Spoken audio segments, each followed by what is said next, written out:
Hello everyone, আসসালামু আলাইকুম। স্বাগত জানাচ্ছি হিমিকাস কিচেনে। আজকে রয়েছে খুবই মজাদার আর সহজ 4 ধরনের হালুয়ার রেসিপি। এক ভিডিওতেই 4 ধরনের হালুয়ার রেসিপি পেয়ে যাবেন। প্রথমেই যেটা করব, কোকোনাট বরফি বা কোকোনাট তক্তির রেসিপি। তার জন্য এখানে আমি 1 কাপ পরিমাণ ডেসিকেটেড কোকোনাট নিয়েছি। আপনারা চাইলে ফ্রেশটাও নিতে পারেন, ফ্রেশটা দিয়ে করলে এটা আরও বেশি টেস্টি হয়। লাগছে 1 কাপ পরিমাণ ঘন করে রাখা দুধ, আর চিনি লাগছে 1.25 কাপ পরিমাণ। এখন যেটা করব, ডেসিকেটেড কোকোনাটটাকে একটা ফ্রাই প্যানের মধ্যে নিয়ে নিয়েছি। এটাকে খুব সুন্দরভাবে একটু টেলে নিব। এই 2 থেকে 3 মিনিটের জন্য চুলার আঁচটাকে মিডিয়ামের থেকে হাইতে রেখে 3 মিনিটের জন্য এটাকে ভেজে নিচ্ছি। এতে করে সুন্দর একটা ফ্লেভার ছড়াবে। 3 মিনিট পরে এতে অ্যাড করে দিব আগে থেকে জাল করে ঘন করে রাখা দুধ। এখানে আমি 2 কাপ পরিমাণ দুধকে জাল করে 1 কাপ পরিমাণ করে রেখেছিলাম। চায়ের কাপের 1 কাপ, অর্থাৎ মেজারমেন্ট কাপের মাপের 1.25 কাপ পরিমাণ। আর দিয়ে দিলাম চিনি 1.25 কাপ পরিমাণ। রেশিওটাকে ঠিক রাখতে হবে, না হলে কিন্তু যেহেতু ডেসিকেটেড কোকোনাট, এটা কিন্তু আঠালো হবে না আর জমে থাকবে না। এজন্য চিনির পরিমাণটা কিন্তু 1 কাপ ডেসিকেটেড কোকোনাটের জন্য 1.25 কাপ পরিমাণ। সব একসাথে ভালোভাবে মিশিয়ে একটু ঢেকে দিচ্ছি 5 মিনিটের জন্য। চুলার আঁচটাকে মিডিয়ামের থেকে লোতে রেখে 5 মিনিটের জন্য রান্না করে নিয়েছিলাম। 5 মিনিট পরে ফিরে এলাম। এতে করে কোকোনাটটা একটু সফট হবে আর সুন্দরভাবে সবগুলো উপকরণ মিশে যাবে। এই যে দেখতে পাচ্ছেন, পানিটা কিন্তু অনেকখানি শুকিয়ে গেছে। এবারে চুলার আঁচটাকে মিডিয়ামের থেকে হাইতে রেখে অনবরত নেড়ে এটাকে শুকিয়ে নিতে হবে। তাহলেই তৈরি হয়ে যাবে মজাদার কোকোনাট বরফি বা কোকোনাট তক্তি।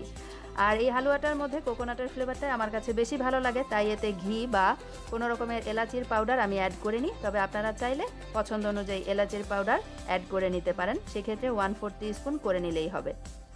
আর হালুয়াটাকে সেট করার জন্য আমি আগে থেকেই একটা ট্রেতে ঘি গ্রিস করে রেখেছিলাম। তার উপরে হালুয়াটাকে ঢেলে দিলাম আর সুন্দরভাবে সমান করে বিছিয়ে নিচ্ছি। যেহেতু তক্তি, এটা পাতলা হবে, এই কারণে পাতলা করে বিছিয়ে নিলাম। আর গরম অবস্থাতে হাতে একটুখানি ঘি মেখে উপর থেকে একটু চেপে চেপে দিচ্ছি। ঠিক 1 ঘন্টা পরে এটাকে আমি কেটে নিচ্ছি। যার যার পছন্দ অনুযায়ী যে কোনো শেপে কেটে নিতে পারেন। আমি বরফির শেপ করে কেটে নিলাম। আর এটা কিন্তু যদি ঠান্ডা হয় বা ফ্রিজে রেখে কাটেন তাহলে কিন্তু আরও বেশি শক্ত হবে, সেক্ষেত্রে আরও বেশি সুন্দরভাবে কাটা যাবে। আমি আপনাদের দেখানোর সুবিধার জন্য আগেই কেটে নিয়েছি। এই যে দেখুন, হয়ে গেছে আমার কোকোনাট তক্তি। আর এটা ফ্রিজে রেখে 2 থেকে 3 মাসের জন্য সংরক্ষণ করেও কিন্তু রেখে খাওয়া যায়, খেতে অসম্ভব মজার। এবারে চলে এলাম দ্বিতীয় হালুয়া তৈরি করার জন্য। এখন করে দেখাবো গাজর আর ছানা একটা হালুয়া। অসম্ভব টেস্টি একটা হালুয়া এটা করার জন্য আমি 1/3 কাপ পরিমাণ ঘি একটা হাঁড়িতে নিয়ে নিলাম। আর ঘিটা গলতে গলতে এখানে আমি নিয়ে নিচ্ছি গাজরটা হালকা একটু ঘিটা গরম হয়ে আসলে এতে দিয়ে দিলাম। গাজরটাকে খোসা ছাড়িয়ে আমি গ্রেট করে নিয়েছিলাম। এখানে পরিমাপটা হচ্ছে মেজারমেন্ট কাপের 2 কাপ পরিমাণ। আর গ্রেটারের ছোট ছিদ্রটা দিয়ে আমি এটাকে গ্রেট করে নিয়েছি। এখন এই ঘিয়ের সাথে অনবরত নেড়ে এটাকে আমি ভেজে নিব যতক্ষণ না ঘিয়ের সুন্দর ফ্লেভার ছড়িয়ে যায় আর গাজরের ফ্লেভারটা চলে যায়। এই যে দেখতে পাচ্ছেন, আমি 4 মিনিটের জন্য এটাকে ভেজে নিয়েছিলাম। এরপরে এতে দিয়ে দিলাম 1/2 কাপ পরিমাণ ঘন করে রাখা দুধ, আর দিয়ে দিচ্ছি 1/3 কাপ পরিমাণ চিনি। আমি পরে কনডেন্স মিল্ক ইউজ করব, সেই কারণে চিনির পরিমাণটা কম দিলাম। আপনারা কনডেন্স মিল্ক না দিলে চিনির পরিমাণটা স্বাদ অনুযায়ী বাড়িয়ে নেবেন। 1 চিমটি পরিমাণ লবণ দিয়ে দিয়েছি স্বাদের ব্যালেন্সের জন্য। আর দিয়ে দিলাম 1/4 টিস্পুন এলাচির পাউডার। এবারে সব একসাথে ভালোভাবে মিশিয়ে নিচ্ছি। কিছুক্ষণ মিশিয়ে নেওয়ার পরে এখন এটাকে ঢেকে রান্না হতে দিব গাজরটা সিদ্ধ করার জন্য। আর চুলার আঁচটাকে কমিয়ে মিডিয়ামের থেকে লোতে করে রাখবো। ফিরে এলাম 5 মিনিট পরে। দেখতে পাচ্ছেন খুব সুন্দরভাবে কিন্তু পানিটা টেনে গেছে আর গাজরটাও প্রায় সিদ্ধ হয়ে গেছে। এবারে একটুখানি নেড়ে নিচ্ছি। এ পর্যায়ে এতে দিয়ে দিব কনডেন্স মিল্কটা দিলাম 1/2 কাপ পরিমাণ। আপনারা চাইলে কনডেন্স মিল্কের বদলে মাওয়া ইউজ করতে পারেন, আবার মাওয়ার বদলে কিন্তু গুঁড়া দুধটাও দিতে পারেন। যেটা আপনাদের হাতের কাছে আছে সেটা দিয়েই তৈরি করে নিতে পারেন।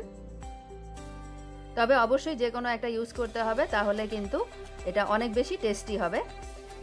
কনডেন্স মিল্কটা দেওয়ার পরে কিছুটা পানি ছড়িয়ে গিয়েছে, দেখতে পাচ্ছেন। এরপরে কিন্তু চুলার আঁচটাকে হাই হিটে করে 3 থেকে 4 মিনিটের জন্য সময় নিয়ে অনবরত নেড়ে আমি একটুখানি টানিয়ে নিয়ে এতে অ্যাড করে দিলাম আগে থেকে তৈরি করে রাখা ছানাটা। এখানে 1 কাপের মতন আছে, আমি হাত দিয়ে একটুখানি মথে রেখেছিলাম, সেটাকে দিয়ে দিলাম।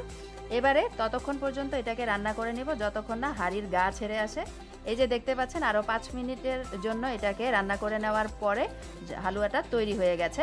এখন আমি এটাকে আগে থেকে একটা বাটিতে ঘি গ্রিস করে রেখেছিলাম সেটাতে ঢেলে সেট করে নিচ্ছি। আর এই ছানাটা কিন্তু আমি তৈরি করে নিয়েছি, আর এটা কিভাবে তৈরি করেছি তার একটা টিউটোরিয়াল আমার চ্যানেলে আছে, লিঙ্কটা ডেসক্রিপশন বক্সে দেওয়া থাকবে, আপনারা চাইলে দেখে নিতে পারবেন। খুব সুন্দরভাবে আমি এটাকে চেপে চেপে সেট করে নিচ্ছি আর নিজেদের পছন্দ মতো কেটে নিব ঠান্ডা করে নেওয়ার পরে। খুব সুন্দরভাবে যখন ঠান্ডা হয়ে সেট হয়ে যাবে তারপরে কেটে নিলে সুন্দরভাবে কেটে নেওয়া যায়, দেখতেও সুন্দর লাগে। আর যে কোনো জিনিসই দেখতে সুন্দর হলে তো খাওয়ার আগ্রহ আরও বেড়ে যায়। এখন আমি উপর থেকে দিয়ে দিচ্ছি কিছু কাজু আর পিস্তা গুঁড়া, আমি ব্লেন্ডারে ব্লেন্ড করে নিয়েছিলাম, সেটা উপর থেকে দিয়ে দিলাম। গরম অবস্থাতেই দিয়ে দিলে সুন্দরভাবে সেট হয়ে যায়। আর একটা স্প্যাচুলা দিয়ে চেপে দিচ্ছি, এতে করে সুন্দরভাবে লেগে থাকবে। আমি কিছু কাঠবাদাম কুচিও ইউজ করব। আর ড্রাই ফ্রুটসটা যার যার পছন্দ অনুযায়ী আপনারা যেরকম পছন্দ করেন সেরকম পরিমাণ বা যে বাদাম পছন্দ করবেন সেরকম বাদামই ইউজ করতে পারেন। তবে এই গাজরের হালুয়ার মধ্যে পিস্তা, কাজু, কাঠবাদাম সবগুলো বাদামই খেতে বেশ ভালো লাগে, খাওয়ার সময় দাঁতের নিচে পড়লে অসাধারণ লাগে। 5 থেকে 6টা কাঠবাদামকে উপরের খোসা ছাড়িয়ে কুচি করে রেখেছিলাম, সেগুলোকে দিয়ে দিলাম। আর এখন এটাকে রেখে দিব 2 ঘন্টার জন্য। 2 ঘন্টা পরে আমি আমার পছন্দ মতো শেপে কেটে নিব। এখন যেটা তৈরি করব সেটা হচ্ছে কাস্টার্ড পাউডার হালুয়া।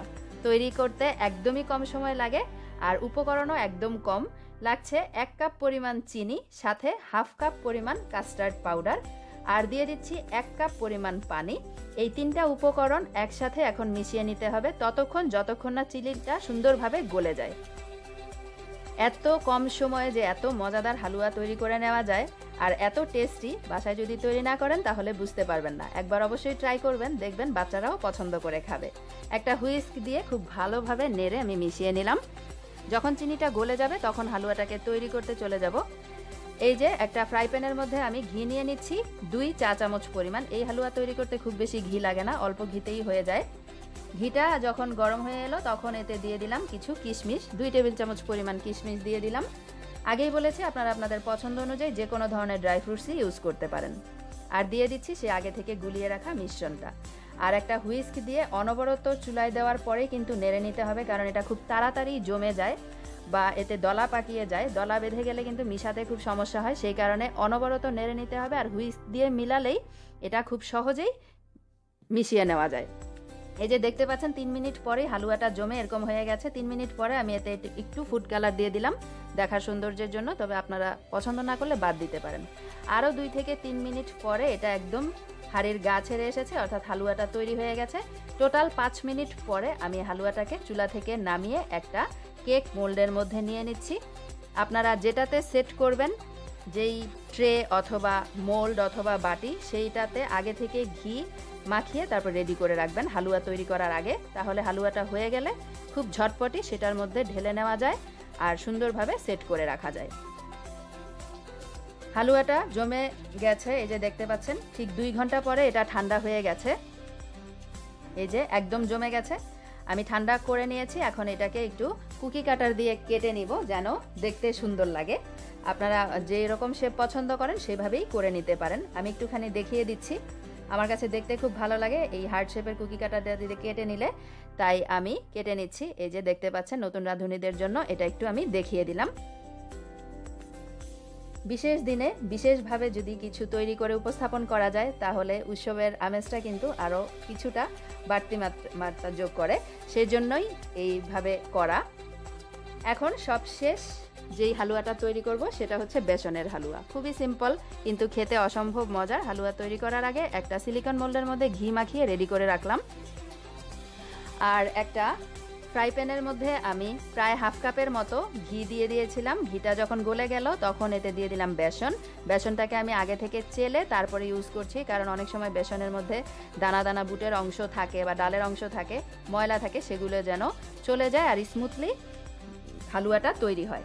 3 থেকে 4 মিনিটের জন্য সময় নিয়ে চুলা আঁচটাকে মিডিয়ামে রেখে ঘিয়ের সাথে আমি বেসনটাকে ভেজে নিয়েছি, এতে করে সুন্দর একটা ফ্লেভার আসে। দিয়ে দিচ্ছি 1/4 টিস্পুন এলাচের গুঁড়া। একটু নেড়ে মিশিয়ে এতে দিয়ে দিচ্ছি আগে থেকে জাল করে ঘন করে রাখা দুধটা ঠান্ডা ছিল, সেটাকে দুধটা দিয়ে সাথে সাথে কিন্তু নেড়ে নিতে হবে, না হলে কিন্তু বেসনটা দলা বেঁধে যাবে। সেক্ষেত্রে যদি শক্ত হয়ে যায় সাথে সাথে না নাড়লে পরে মিশাতে খুব সমস্যা হয়। দিয়ে দিলাম চিনি। চিনিটা আমি হাফ কাপ পরিমাণ দিয়েছি আমার স্বাদ অনুযায়ী। দিয়ে দিচ্ছি সামান্য একটু পানি, যেন এই লাম্পসগুলো সহজেই মিশিয়ে নেওয়া যায়। আর একটা হাতার সাহায্যে খুব ভালোভাবে চেপে চেপে এই লাম্পসগুলোকে মিশিয়ে নিচ্ছি। একটু সময় লাগবে, কিন্তু কিছুক্ষণ পরেই দেখবেন যে সব সুন্দরভাবে একসাথে মিশে গেছে। বেসন, চিনি, দুধ সব সুন্দরভাবে একদম স্মুথলি মিশে গেছে। এই যে দেখেন 4 মিনিট পরে আমি সুন্দরভাবে এটাকে মিশিয়ে নিয়েছি। 4 মিনিট সময় লেগেছে। এখন এতে দিয়ে দিব জাফরান দুধ। আগে থেকে 1 চিমটি পরিমাণ জাফরান কুসুম গরম পানিতে ভিজিয়ে রেখেছিলাম 15 মিনিট আগে, সেটাকে দিয়ে দিলাম। এতে করে কালার এবং ফ্লেভার দুটোই খুব ভালো আসে। তবে আপনাদের কাছে জাফরান অ্যাভেলেবেল না থাকলে ফুড কালার ইউজ করতে পারেন। সেটা ভালো না লাগলে সেটাও স্কিপ করতে পারেন, অসুবিধা নেই। এতে করে টেস্টের কোনো হেরফের হবে না, জাস্ট দেখতে একটু সুন্দর লাগে আর কি। এখন আরও 5 থেকে 6 মিনিটের জন্য সময় নিয়ে চুলার আঁচটাকে হাই হিটে রেখে আমি অনবরত নেড়ে হালুয়াটাকে তৈরি করে নিব। এই হালুয়াটা তৈরি হতে 10 থেকে 12 মিনিটের মতো সময় লাগে। এখন এতে দিয়ে দিচ্ছি পাউডার মিল্ক 4 টেবিল চামচ পরিমাণ। আপনারা চাইলে মাওয়াও ইউজ করতে পারেন। দিয়ে দিচ্ছি আরও 2 টেবিল চামচ পরিমাণ ঘি। এরকম ডাল জাতীয় হালুয়াগুলি তৈরি করার ক্ষেত্রে ঘিয়ের পরিমাণটা কিন্তু একটু বেশি লাগে, কারণ এগুলো খুব তাড়াতাড়ি ঘিটাকে অ্যাবজর্ব করে নেয়। আর এই ডাল জাতীয় হালুয়াগুলোর মধ্যে ঘিয়ের পরিমাণ একটু বেশি দিলেই খেতেও ভালো লাগে, ফ্লেভারও বেশ ভালো আসে।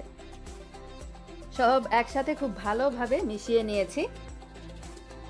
আর হালুয়া তৈরি করার ক্ষেত্রে সবসময় চেষ্টা করবেন ভারী তলাযুক্ত হাঁড়ি ইউজ করতে, সেক্ষেত্রে তলায় আর লেগে যায় না। এই যে দেখতে পাচ্ছেন হালুয়াটা তৈরি হয়ে গেছে। টোটাল 12 মিনিট পরে এই হালুয়াটা রেডি হয়ে গেছে, হাঁড়ির গা ছেড়ে এসেছে। এখন এটাকে আগে থেকে সেই মোল্ডটাকে রেডি করে রাখা মোল্ডের মধ্যে নিয়ে নিলাম আর একটু চেপে চেপে সেট করে নিচ্ছি। আপনারা যতটুকু পাতলা বা মোটা রাখবেন সেটা বুঝে এটাকে সেট করে নেবেন। আমি উপর থেকে একটু ঘি হাত দিয়ে চেপে চেপে রেখে দিলাম আর 2 ঘন্টার জন্য অপেক্ষা করব। পুরোপুরি যখন ঠান্ডা হয়ে গেল 2 ঘন্টা পরে আমি এটাকে সিলিকন মোল্ড থেকে তুলে নিলাম। সিলিকন মোল্ডগুলি থেকে খুব সহজেই মোল্ড আউট করে নেওয়া যায়। এই যে একটা ট্রেতে নিয়ে নিলাম। এখন স্কোয়ার শেপ করে কেটে নিব আর কিছু কিশমিশ উপর থেকে দিয়ে আমি এটাকে পরিবেশন করে নিব। সবগুলো হালুয়াই আমি একটা প্লেটে সুন্দরভাবে ড্রাই ফ্রুটস দিয়ে সাজিয়ে পরিবেশন করে নিচ্ছি। আপনারা আপনাদের পছন্দ অনুযায়ী যে কোনো ড্রাই ফ্রুটস দিয়ে যে কোনোভাবেই পরিবেশন করে নিতে পারেন। কেমন লাগলো আমার এই আজকের হালুয়ার রেসিপিগুলো অবশ্যই আমাকে কমেন্ট করে জানাবেন। আর ভালো লাগলে লাইক, কমেন্ট, শেয়ার করবেন আর চ্যানেলটি সাবস্ক্রাইব করে রাখবেন। এতে করে আমি আপলোড দিলে সুন্দর সুন্দর মজার মজার রেসিপিসগুলো আপনি পেয়ে যাবেন। আজকের মতো তবে এখানেই বিদায় নিচ্ছি। সবাই ভালো থাকবেন।